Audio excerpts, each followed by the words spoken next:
पर हमारे कलयुग में महाराज मुझे बड़ा दुख होता है कि हमारे भोले बाबा को तो भांग पीने वाला बता दिया।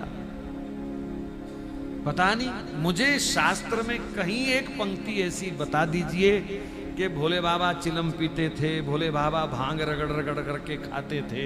कोई एक मुझे शास्त्र में प्रमाण हो तो बता दीजिए। ये प्रमाणिक बात नहीं है। हाँ, जिन नशेड़ियों की इच्छा हुई नशा करने की तो उन्होंने ये बात सामने रखी कि भोले बाबा भी भांग रगड़ रगड़ के पीते थे, हम तो उनका प्रसाद लेते हैं। लानत है ऐसे लोगों पर जो अपनी गंदगी अपने देवताओं पर थोपते हैं। शिव जी दी बारात चली गज वज के, सारे आने भंग पीती रज रज के। देखो देखो, हाँ बजाओ ताली से अप्पा, शर्म आनी चाहिए। चुप। ऐसे ऐसे गीत गाए जा रहे हैं और ये बेवकूफ हिंदू नाचते हैं नोट फैला फैला करके, सारे आने भंग पीती रज रज के। हैं यमदूत इतना मारेंगे शंकर जी के गण भूत प्रेत अपनी बिरादरी में शामिल कर लेंगे तुमको।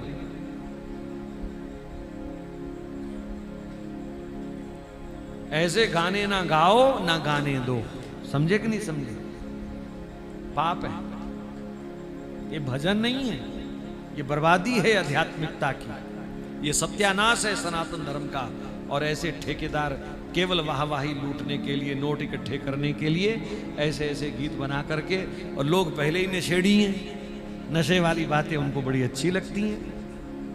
मैं बिल्कुल इस बात को व्यास मंच से खंडित करता हूं कि हमारा कोई देवी देवता इस प्रकार से कोई नशा करता होगा।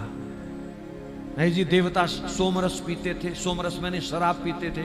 अरे सोमरस एक औषधि है, पढ़ो आप आयुर्विज्ञान को पढ़ो, सोमरस एक औषधि है, वो शराब नहीं है। लेकिन शराबी कहते हैं देवता भी सोमरस पीते थे, हम भी सोमरस पी रहे हैं। तू अपनी बर्बादी पी रहा है, तू मृत्यु पी रहा है। वो कोई कह रहा था कि शराब कभी एक्सपायर नहीं होती, पीने वाले एक्सपायर हो जाते हैं जल्दी। एक शराबी से मैंने पूछा, मैंने कहा यार शराब क्यों पीता है तू? उसके ऊपर लिखा है शराब पीना सेहत के लिए हानिकारक है। तो उसने मुस्कुराते हुए बड़ी सुंदर बात कही, कहा आपको पता नहीं है? मैंने कहा क्या? बहुत बड़ा फायदा है। मैंने कहा क्या? बोले शराब पीने वाले बूढ़े नहीं होते। मैंने कहा ये कैसे हो सकता है? बोले जवानी में चले जाते हैं, बूढ़े नहीं होते। तो शंकर भगवान तो गंगा जैसा अमृत देने वाले हैं संसार को, और उनको तुम भांग वाले कह करके, और कितना कलंक लगा रहे हो अपने धर्म पर।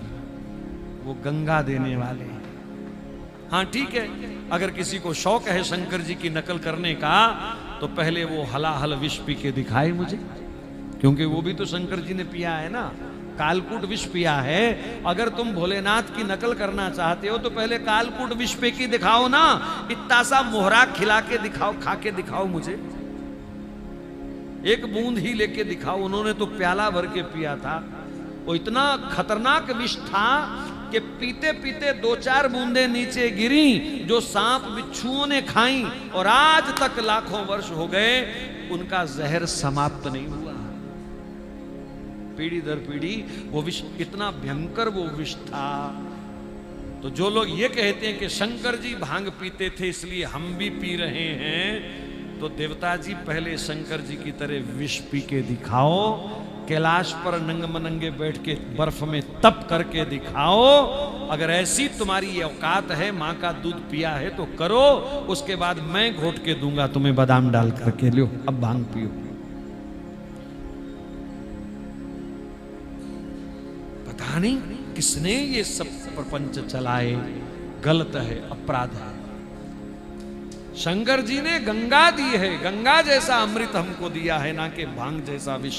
कोई नशा नहीं दिया शंकर जी।